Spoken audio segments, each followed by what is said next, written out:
बच्चों इस वीडियो में हम सॉल्व करने वाले हैं chapter 4 moving charges and magnetism की एनसीईआरटी एक्सरसाइज के question from question number 7।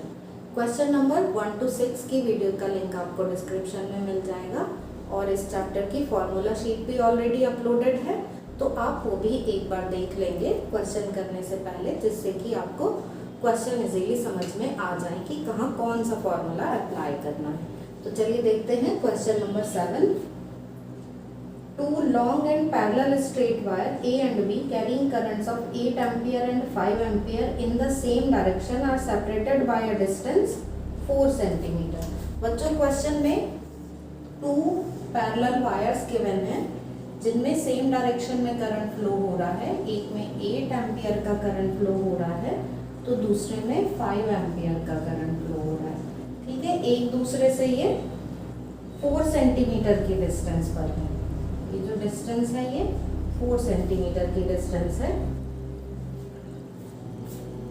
Estimate the force on 10 centimetre section of a wire. अब इन वायर्स का हमको 10 सेंटीमीटर का सेक्शन लेना है, मतलब L की वैल्यू जो है वो हमको 10 सेंटीमीटर की लेनी है और फिर इन दोनों वायर के बीच में हमको फोर्स फाइंड करना है। पैरेलल वायर्स का डेरिवेशन आपने पढ़ा ही होगा कि जब ऐसे पैरेलल वायर्स होते हैं और उनमें कुछ करंट फ्लो हो रहा होता है दोनों वायर्स में, तो या तो वो वायर अट्रैक्ट करते हैं या रिपेल करते हैं। ठीक है ना, इसका डेरिवेशन भी काफ़ी इम्पॉर्टेंट है और इस डेरिवेशन के बाद एक 1 एम्पियर की डिफाइन है, वो भी बहुत इम्पॉर्टेंट है। तो अभी फिलहाल तो हमको जस्ट फॉर्मूला अप्लाई करके फोर्स फाइंड करना है।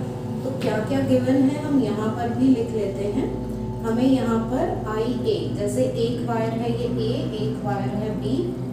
आई ए की वैल्यू है 8 एम्पियर, आई बी की वैल्यू है 5 एम्पियर और D distance between the wire ये है 4 सेंटीमीटर। और कितनी लेंथ के लिए हमें ये फोर्स फाइंड करना है, वो एल है 10 सेंटीमीटर। ठीक है, ये वैल्यूज हमें गिवन है और फाइंड करना है फोर्स बिटवीन द वायर्स। तो हमारे पास फॉर्मूला क्या है इसके लिए, mu not I A I B upon 2 pi D into L. जो लेंथ हम लेते हैं ये वो है। तो बस जस्ट अब हम क्या करेंगे, सारी वैल्यूज यहाँ पर रख देंगे। म्यू नॉट हमको पता ही है 4 pi into 10 to the power minus 7। Current की वैल्यू 8, ये आई ए आई बी 8 इंटू 5 2 पाई और डी की वैल्यू 4 सेंटीमीटर। तो इस 4 सेंटीमीटर को बच्चों हम 4 into 10 to the power minus 2 metre, और ऐसे ही ये भी कन्वर्ट कर लेते हैं 10 into 10 to the power minus 2 metre. ठीक है ना, मीटर में कन्वर्ट कर लिया तो 2 पाई और यहाँ डी की value 4 into 10 to the power minus 2 और इधर L की value 10 into 10 to the power minus 2। अब इसको सिंप्लीफाई करना है तो यहाँ ये कैंसिल हो गया 2 और 4 से ये 8 कैंसिल हो गया, 4 2 ज़ा 8, 10 to the power minus 2 से 10 to the power minus 2 क्या क्या बचता है वो लिख लेते हैं। 2 इंटू 2 इंटू 5 और इधर ये 10 और हमारे पास यहाँ पर कोई वैल्यू नहीं बची है, ये 10 to the power 7 और है इधर पावर में। तो मल्टीप्लाई करके कितना आ गया, 5 4 ज़ा 20, 200 into 10 to the power minus 7 या 2 into 10 to the power minus 5। इतना न्यूटन का फोर्स इन दोनों के बीच में लग रहा है। और जब वायर्स में करंट दोनों में सेम डायरेक्शन में होता है तो हमको पता है कि उस टाइम पर जो फोर्स है वो कैसा होता है, फोर्स ऑफ अट्रैक्शन, मतलब एफ ए बी ए। ठीक है, force on A due to B, force on B due to A, ये कैसा है, फोर्स अट्रैक्शन का है। फोर्स ऑफ अट्रैक्शन, ये आंसर आ गया। ठीक है बच्चों, तो क्वेश्चन नंबर 7 आपको समझ में आ गया होगा। अब देखते हैं क्वेश्चन नंबर 8। क्वेश्चन नंबर 8 देखते हैं हम। A closely wound solenoid 80 centimeter long has 5 layers of winding of 400 turn each। एक सोलेनॉइड है जिसकी लेंथ हमको 80 सेंटीमीटर दी हुई है। सोलेनॉइड आपको पता ही है कि एक ऐसे कॉइल होती है, ठीक है ना। तो इस तरह की ऐसे कोई कॉइल है जिसकी लेंथ हमको दी हुई है 80 सेंटीमीटर और 400 टर्न है इसमें एक लेयर में। एक बार वायर को ऐसे ऐसे लपेटा गया है तो वो लेंथ कितनी है, वो लेंथ है 80 सेंटीमीटर और इस तरह से 5 लेयर्स हैं। मतलब जैसे ये एक लेयर है तो फिर इसके ऊपर एक और, इसके ऊपर एक, ऐसे करते करते यहाँ पर 5 लेयर्स हैं। तो इससे हमारे पास टोटल नंबर ऑफ टर्न जो है वो कितने आ जाएंगे वो देख लेते हैं। हमको यहाँ पर गिवन है लेंथ ऑफ सोलेनॉइड 80 सेंटीमीटर, इसको हम 80 × 10⁻⁻² मीटर में लिख लेते हैं, ठीक है। अब हमको चाहिए नंबर ऑफ टर्न्स। तो हमने देख लिया कि एक लेयर में कितने टर्न है, एक लेयर में है 400 टर्न और ऐसे लेयर्स कितनी है 5। तो टोटल जो n की वैल्यू आएगी वो कितनी आ जाएगी 5 × 400। क्लियर है, ये 400 n की वैल्यू आ गई। अब और क्या गिवन है क्वेश्चन में, the diameter of solenoid is 1.8 centimetre. If the current carried is 8 ampere, estimate the magnitude of B inside the solenoid near its center। अब हमको फाइंड करना है सोलेनॉइड के अंदर, ये जो अंदर मैग्नेटिक फील्ड बनी, यूनिफॉर्म मैग्नेटिक फील्ड बनती है ना सोलेनॉइड में। सोलेनॉइड जो है वो बार मैग्नेट की तरह बिहेव करती है और उसके अंदर यूनिफॉर्म मैग्नेटिक फील्ड बनती है। तो इस मैग्नेटिक फील्ड में हमको सेंटर पे फाइंड करना है कि मैग्नेटिक फील्ड की वैल्यू कितनी होगी। तो B फाइंड करना है, साथ में हमको करंट की वैल्यू और दी हुई है क्योंकि जब इसमें करंट फ्लो होगा तभी तो ये सोलेनॉइड जो है मैग्नेटिक फील्ड बनाएगा। तो करंट की वैल्यू इसमें हमको गिवन है 8 एम्पियर की, ठीक है। अब देख लेते हैं कि सोलेनॉइड के लिए मैग्नेटिक फील्ड का क्या फॉर्मूला होता है, μ0 Ni, सबको पता है, छोटा सा फॉर्मूला है। और यहाँ पर ये जो n है ये क्या होता है, number of turns per unit length. Means जैसे यहाँ 80 सेंटीमीटर की लेंथ दी हुई है तो हमको पर यूनिट लेंथ देखना है कि कितने नंबर ऑफ टर्न्स होंगे। तो इसको हम कैपिटल N की टर्म में ऐसे लिख सकते हैं, N/L, total number of turns upon total length. तो उससे हमारे पास number of turns per unit length आ जाएंगे। और I, अब यहाँ जस्ट वैल्यूज पुट कर देते हैं। μ0 की वैल्यू 4π × 10⁻⁷, n कितना है 5 × 400 और I कितना है 8 एम्पियर और लेंथ यहाँ पर 80 × 10⁻²। सारी वैल्यूज रख दी, जस्ट सिंप्लीफाई करेंगे। अब तो देख लेते हैं, यहाँ पर काफ़ी इजी कैलकुलेशन लग रही है। 0 से ये 0 कट गई है, यहाँ 8 से ये 8 कैंसिल और ये 10⁻² पर आएगा तो प्लस हो जाएगा। तो अब हमको मल्टीप्लाई करना है 4 5 4, तो 4 5 = 20 और 20 4 सा, तो ये आ गया इधर 80 और यहाँ पर ये पाई इंटू 10⁻⁻⁵। -5 कैसे आया, ये ऊपर गया तो माइनस हो गया। एक बार 0 चेक कर लेते हैं, 4 5 = 20, तो 1 0 और 40 में मल्टीप्लाई की तो 1 0 और आएगी 800 पाई। तो इसको हम क्या लिख सकते हैं, 8 × 3.14 × 10⁻⁻3, ठीक है। ये जो दो हमारे पास यहाँ पर 0 हैं तो यहाँ पर उनको ऐड कर दिया है। तो अब 8 में इसकी मल्टीप्लाई कर देते हैं, 8 4 = 32, 3 8 3 11, कैरी 1, 8 3 = 24 और 1 25। 2 के बाद ये यहाँ पर पॉइंट लग गया इंटू 10⁻⁻3। अब हम इसको और क्या लिख सकते हैं, 2.5 × 10⁻⁻²। क्या किया हमने, नंबर को और छोटा कर दिया। 25.1 था ना तो उसको 2.5 कर दिया, तो डेसिमल इधर आया तो यहाँ पर एक पावर ये प्लस हो गई, तो ये -2 पावर आ गई है। इतने टेस्ला की मैग्नेटिक फील्ड इसके अंदर बनेगी। जो एक इस तरह से सोलेनॉइड बनाया जाएगा तो इतने टेस्ला की फील्ड बन जाएगी। ठीक है, ये समझ में आ गया। नेक्स्ट क्वेश्चन देखते हैं। A square coil of side 10 cm consists of 20 turns and carries current of 12 ampere. Coil is suspended vertically and normal to the plane of the coil makes an angle 30 degree with the direction of uniform horizontal magnetic field of magnitude 0.80 Tesla. तो ये काफ़ी सारा question पढ़ लिया है। जब इसको देख लेते हैं कि क्या गिवन है, कैसे गिवन है, वो लिख लेते हैं। हमको यहाँ पर एक कॉइल गिवन है। कॉइल की शेप कैसी है? स्क्वायर। तो यहाँ पर साइड ऑफ स्क्वायर कॉइल है जिसकी शेप है स्क्वायर और उसकी साइड दी हुई है हमें 10 सेंटीमीटर। इस साइड से हमको एरिया निकालना पड़ेगा, तो वो हम देख लेंगे। ये हमारे पास साइड है। और क्या गिवन है हमें इसमें? हमें करंट गिवन है, आई की वैल्यू 12 एम्पियर है ना। 12 एम्पियर का इसमें करंट फ्लो होगा। अब ये जो कॉइल है उसको इस तरीके से सस्पेंड किया गया है वर्टिकली मतलब जैसे ये है कॉइल शेप में, इसको ऐसे सस्पेंड किया गया है इस तरीके से कि जो इसका नॉर्मल है, नॉर्मल समझ रहे हो ना, कि इस कॉइल का जो एरिया वेक्टर है वही तो नॉर्मल हुआ ना। तो यहाँ एरिया का कुछ नाम नहीं दिया, वो हमको खुद से समझना पड़ेगा कि कॉइल को ऐसे सस्पेंड किया गया है तो जो इसका नॉर्मल है वो हॉरिजॉन्टल मैग्नेटिक फील्ड के साथ कितना एंगल बना रहा है? 30 डिग्री का एंगल बना रहा है।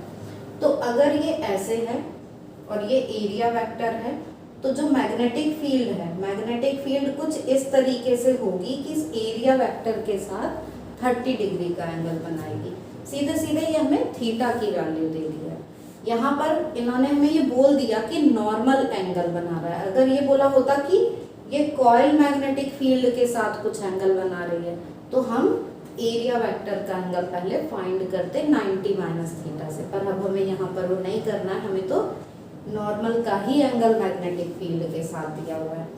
तो इस तरह से अगर कोई एक स्क्वायर है, ये कॉइल है, इसमें कुछ करंट फ्लो हो रहा है, ये इसका एरिया वेक्टर हो गया, तो मैग्नेटिक फील्ड जो है वो इसके साथ 30 डिग्री पर है।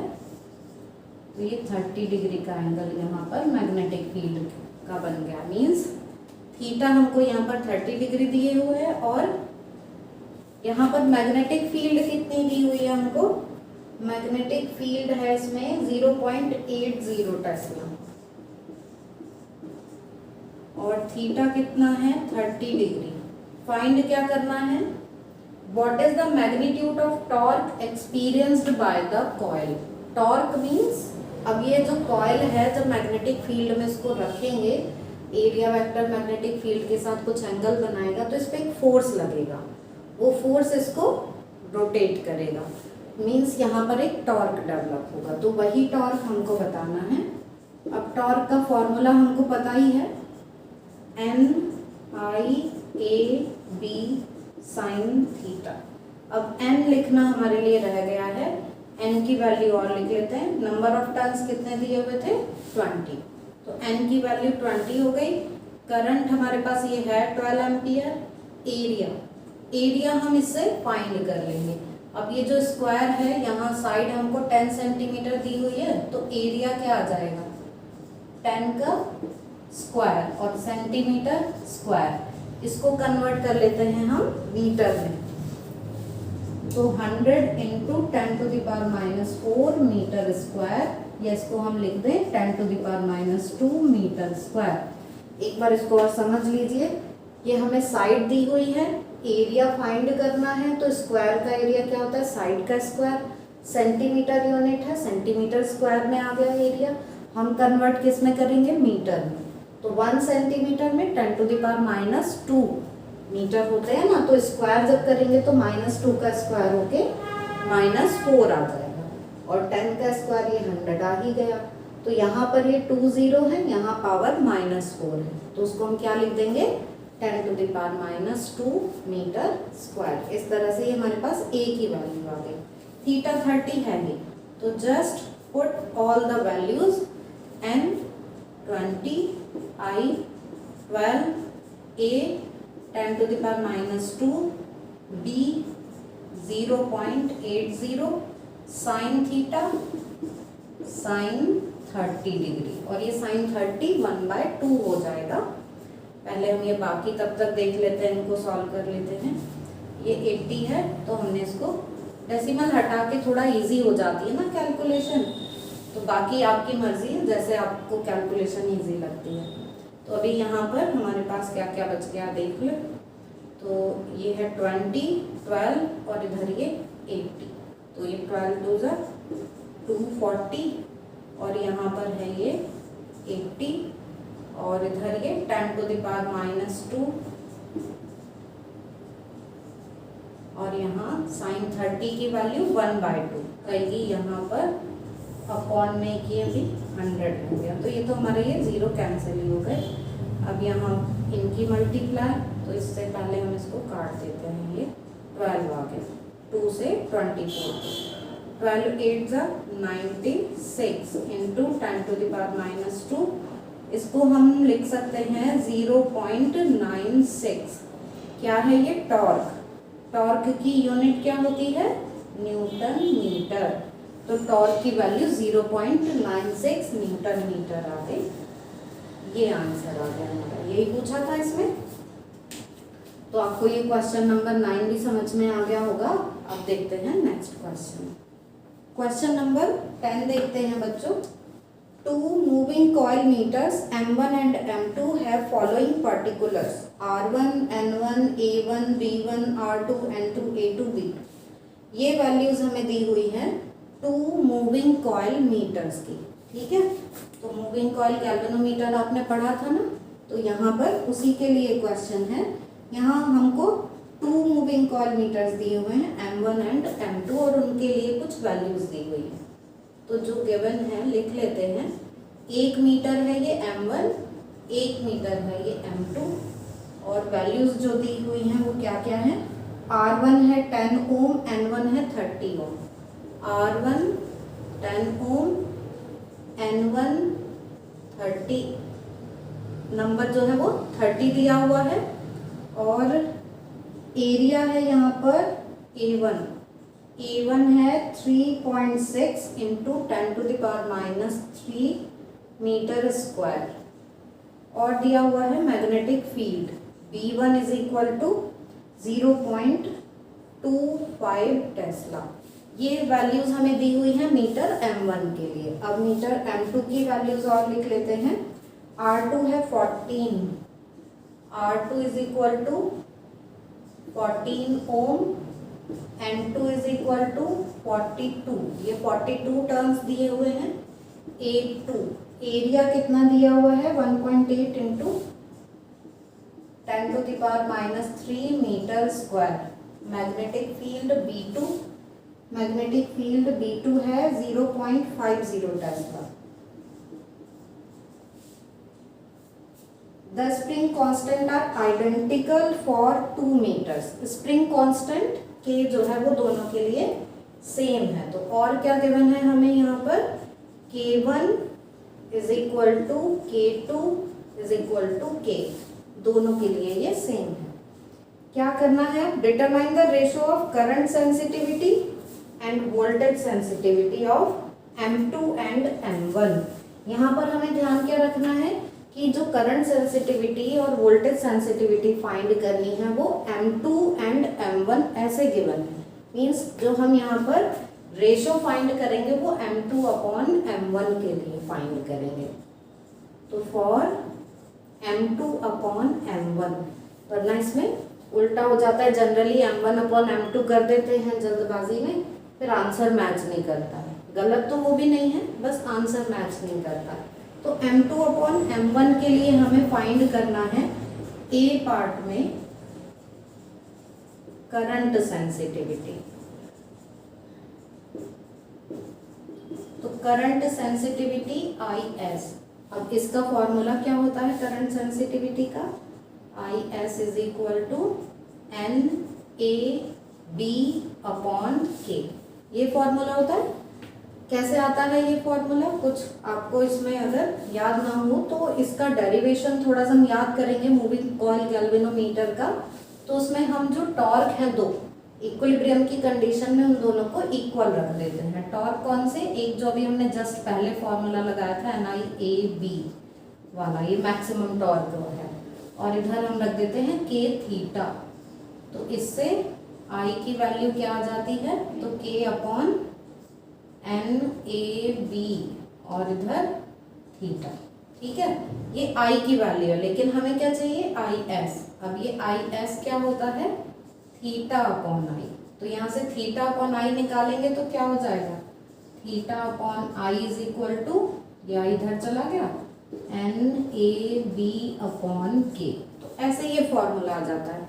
तो ये इसलिए बता रही हूँ कि अगर कभी ऐसा हो कि हमको फॉर्मूला नहीं याद आ रहा है तो कंफ्यूज होके गलत फॉर्मूला अप्लाई करने से अच्छा है कि एक बार हम डेरिवेशन जो है उसको जल्दी से रिमाइंड कर लें, क्योंकि डेरिवेशंस तो हमको बहुत ज़्यादा अच्छे से एकदम बिल्कुल रटे हुए होने चाहिए, एकदम लर्न होने चाहिए। ये जैसे ये बस पहली लाइन हमको समझ में आ गई है तो हम फॉर्मूला फटाफट से निकाल सकते हैं। तो IS is equal to NAB upon K। ये हमको यहाँ पर लिखना नहीं है, जस्ट समझने के लिए था।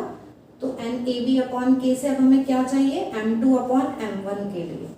तो IS2 अपॉन IS1, ठीक है, current sensitivity of M2 upon current sensitivity of M1। K तो कैंसिल हो जाएगा, यहाँ पर क्या है 2, तो यहाँ सारे में हम ऐसे कर देंगे N2 A2 B2 और अपॉन में N1 A1 B1। क्लियर है, जस्ट अब वैल्यूज पुट करनी है यहाँ से। तो वैल्यूज देख लेते हैं, N2 A2 B2 की वैल्यू, तो N2 42, B2 की वैल्यू, A2 की value 1.8 into 10 to the power -3 और B2 है 0.50।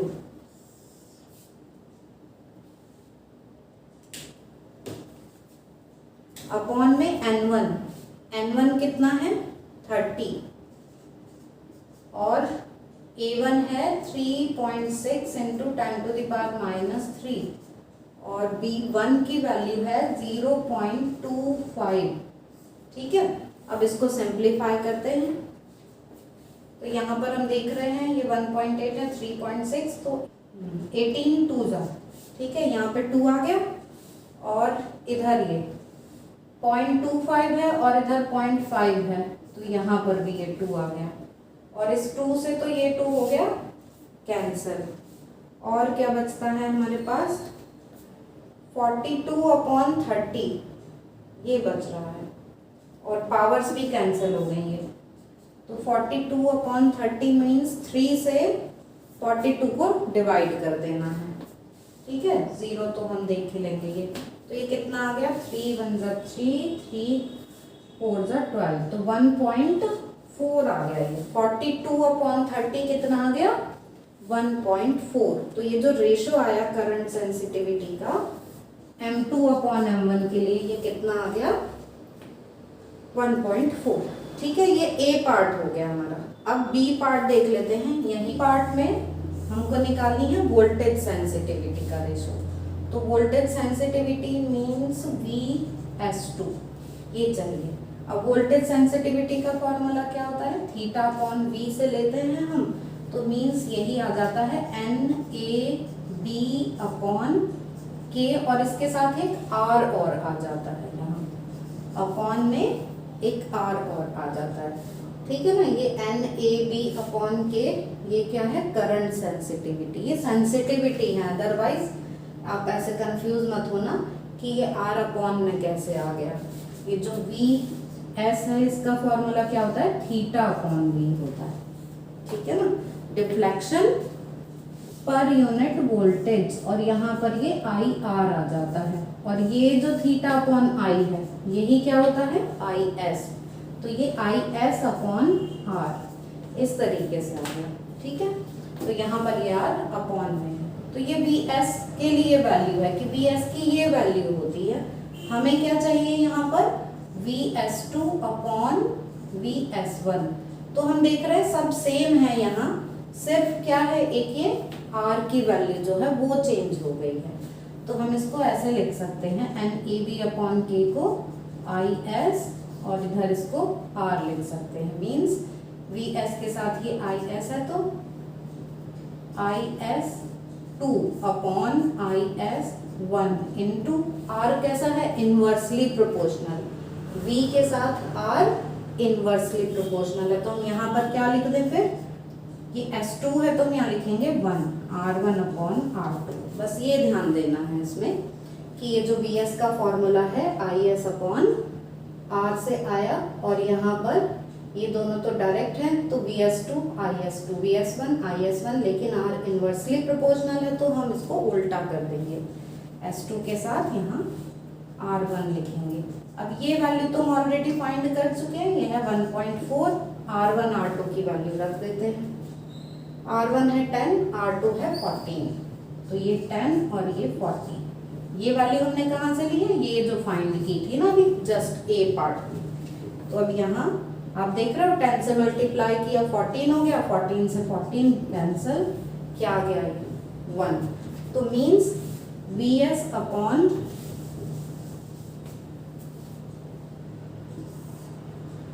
VS2 upon VS1 is equal to 1।